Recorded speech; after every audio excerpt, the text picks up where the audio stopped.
ओम श्री परमात्मने नमः। अथ द्वादशोऽध्यायः। अर्जुन उवाच। श्रीमद् भगवत गीता में जो 18 अध्याय है उसमें से 11वें अध्याय तक का वाचन हम लोग कर चुके हैं और अब हम 12वें अध्याय में प्रवेश किए हुए हैं। यहाँ पे अब जो भी पीछे 11वें अध्याय में भगवान ने और अर्जुन ने जो भी संवाद किया, जिसमें से यहाँ पे भगवान ने ये बोला कि अर्जुन को कि जो भी पुरुष मेरे लिए संपूर्ण कर्तव्यों को करने वाला होता है वह अनन्य भक्ति युक्त पुरुष हमको ही प्राप्त होता है। तो अब इसमें अर्जुन उनसे भगवान से प्रश्न करते हैं, पूछते हैं, अपना शंका समाधान करते हैं। क्या कहते हैं? एवं सतत युक्ताये भक्तास्त्वां पर्युपासते ये चाप्यक्षरम अव्यक्तम तेषां के योग वित्तमा।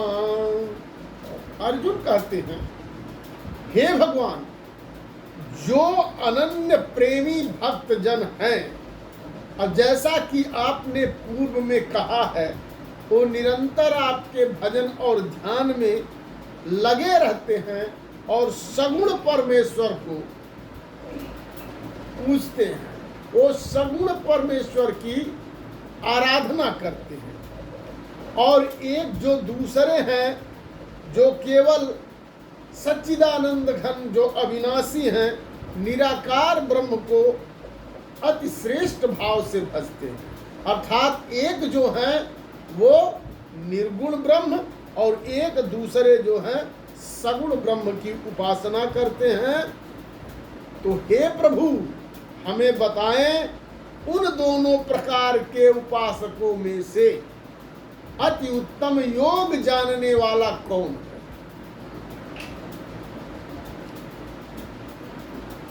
तो श्री भगवान उवाच। अब भगवान श्री कृष्ण जी उन्हें बताते हैं, क्या कहते हैं? मय्यावेश्य मनो ये मां नित्युक्ता उपासते श्रद्धया परयोपेतास ते मे युक्तः तमामताः ये तक्षरम निर्देशम अव्यक्तम पर्युपासते सर्वत्र ग्राम चिंत्यञ्च कूटस्थमचलम ध्रुवम् संयम्येन्द्रिय ग्रामम सर्वत्र समबुद्धयः ते प्राप्नुवन्ति मामेव सर्वभूतहिते रताः क्लेशोऽधिकतरस्तेषां मव्यक्तासक्तचेतसाम् अव्यक्ता ही गतिर्दुःखम देहवद्भिर्वाप्यते। कहते हैं, मुझ में मन को एकाग्र करके निरंतर भजन ध्यान में लगे हुए जो भक्त जन अतिशय श्रेष्ठ श्रद्धा युक्त होकर हाँ मुझ सगुण ब्रह्म को भजते हैं, वे मुझको योगियों में अति उत्तम योगी मान्य हैं। मतलब जो एकाग्र मन से निरंतर भजते हैं, वह सगुण ब्रह्म को जो भजते हैं वह हमें उत्तम योगी मान्य है। परंतु जो पुरुष इंद्रियों के समुदाय को भली प्रकार बस में करके इंद्रियों को, जो हमारी इंद्रियां हैं, इनको जो बस में करके मन और बुद्धि से परे सर्वव्यापी अकथनीय स्वरूप और सदा एक भाव से जो लोग रहते हैं, निरंतर अचल और निराकार अविनाशी सच्चिदानंद घन ब्रह्म को निरंतर एक ही भाव से ध्यान करते हुए भजते हैं, वे संपूर्ण भूतों के हित में रत और सब में समान भाव वाले योगी मुझको ही प्राप्त होते हैं। और उन सच्चिदानंद घन भगवान निराकार ब्रह्म में आसक्त चित्त वाले पुरुषों के साधन में परिश्रम विशेष है, क्योंकि देहाभिमानियों के द्वारा अव्यक्त विषयक गति दुख पूर्वक प्राप्त की जाती है। एतु सर्वाणि कर्माणि मयि सन्न्यस्य मत्परा अनन्येनैव योगेन माध्यायन्त उपासते। तेषामहं समुद्धृता तेषामहं समुद्धर्ता मृत्यु संसार सागरात् भवामि न चिरात् पार्थ मय्यावेशित चेतसाम्। मयि एव मन आधत्स्व मयि बुद्धिं निवेशय निवस्यसि मय्येव अत ऊर्ध्वं न संशय। अथ चित्तं समाधातुं न शक्नोषि स्थिरम् अभ्यास योगेन ततो मामिच्छाप्तुं धनंजय। कहते हैं, भगवान फिर कहते हैं कि जो भी, लेकिन मेरे जो परायण रहने वाले भक्तजन हैं, संपूर्ण कर्मों को मुझ में अर्पण करके मुझ सगुण ब्रह्म परमेश्वर की ही अनन्य भक्ति योग से निरंतर चिंतन करते हुए भजते हैं।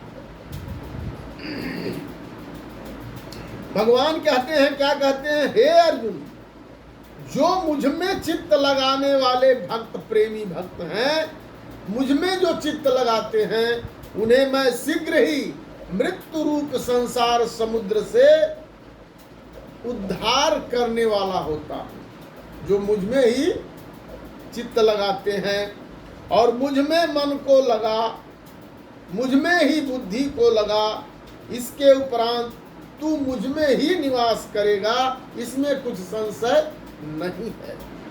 और यदि तू मन को मुझ में अचल रूपी से स्थापन करने के लिए समर्थ नहीं है, अगर तुम मुझ में अचल रूप से मन को स्थापित करने में अपने आप को सक्षम नहीं पाते हो, तो हे अर्जुन, अभ्यास रूप योग के द्वारा मुझको प्राप्त होने की इच्छा कर। अर्थात यदि तुम अपने को सक्षम नहीं पाते हो तो अभ्यास करो और मुझे प्राप्त करने की इच्छा करो। अभ्यासप्य समर्थोसी अभ्यासेप्य समर्थोसी मत कर्म परमो भव मदर्थमपि कर्माणि कुर्वन् सिद्धिम् अवाप्स्यसि। अथैतदप्य शक्तोऽसि कर्तुं मद्योगमाश्रितः सर्वकर्म फलत्यागं ततः कुरु यतात्मवान्। श्रेयो हि ज्ञानमभ्यासात् ज्ञानाध्यानं विशिष्यते ध्यानात् कर्म फलत्यागस् त्यागात् शान्तिरनन्तरम्। भगवान कहते हैं, यदि तू प्रयुक्त अभ्यास जैसा बताया गया उसमें असमर्थ है, उस अभ्यास में भी असमर्थ है, तो केवल मेरे लिए कर्म करना ही परायण हो जा। इस प्रकार मेरे निमित्त कर्मों को करता हुआ मेरी प्राप्ति रूप सिद्धि को ही प्राप्त होता है और प्राप्त होगा। और यदि मेरी प्राप्ति रूप योग के आश्रित होकर उपयुक्त साधन को भी करने में तू असमर्थ है, तो मन बुद्धि आदि पर विजय प्राप्त करने वाला होकर सब कर्मों का फल का त्याग कर मर्म को न जानकर किए हुए अभ्यास से ज्ञान श्रेष्ठ है। ज्ञान से मुझ परमेश्वर के स्वरूप का ध्यान श्रेष्ठ है और ध्यान से भी सब कर्मों के फल त्याग श्रेष्ठ है, क्योंकि त्याग से तत्काल ही परम शांति होती है। बोलिए श्री कृष्ण भगवान की जय।